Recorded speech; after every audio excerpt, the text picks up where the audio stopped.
करिए जी। और राम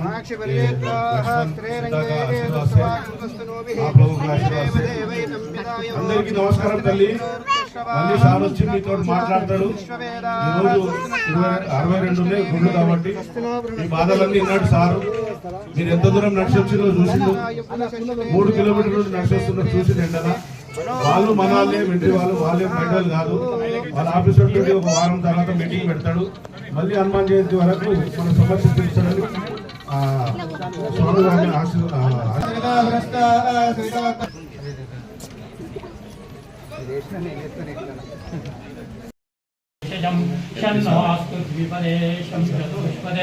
ओम शांति शांति शांति।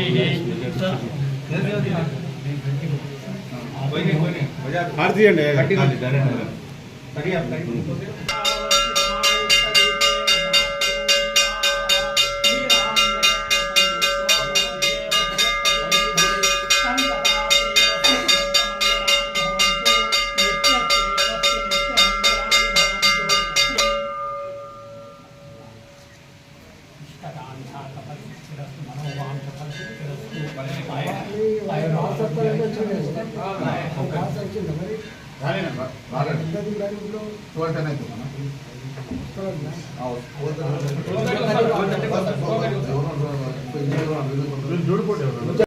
అల్ బజార్లో వందల సంవత్సరాల క్రితం స్వయంభుగా వెలిసినటువంటి ఆంజనేయ స్వామి దేవుడు అనాదిగా ఈ ప్రాంత ప్రజలంతా కూడా మొక్కులు చెల్లించుకొని శ్రీరామనవమి సందర్భంగా కళ్యాణ ఉత్సవాన్ని కూడా జరుపుకున్న ప్రాంతం ఇది.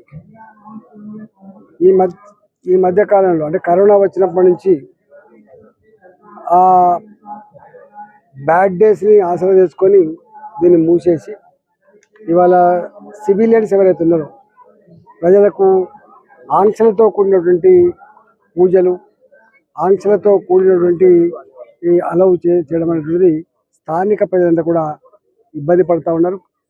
నేను ఇద్దరితో మాట్లాడినా,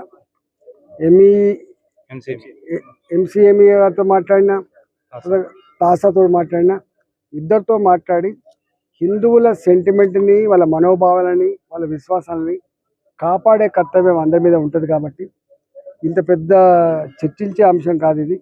వాళ్ళకి వెనకకెళ్ళి ఆ రోడ్ ఉంది, రోడ్ అప్రోచ్ ఉంది కాబట్టి ఆ రోడ్కు ఒక గేట్ కనుక పెడితే పర్మనెంట్గా వాళ్ళు పూజలు చేసుకునే ఆస్కారం ఉంది. లేనట్లయితే వెహికల్ని అలౌ చేయకుండా ప్రతిసారి ఐడెంటిటీ కార్డు చూపించి పూజకు రావాలంటే ఎంత ఇబ్బంది ఉంటుందో తెలుసు.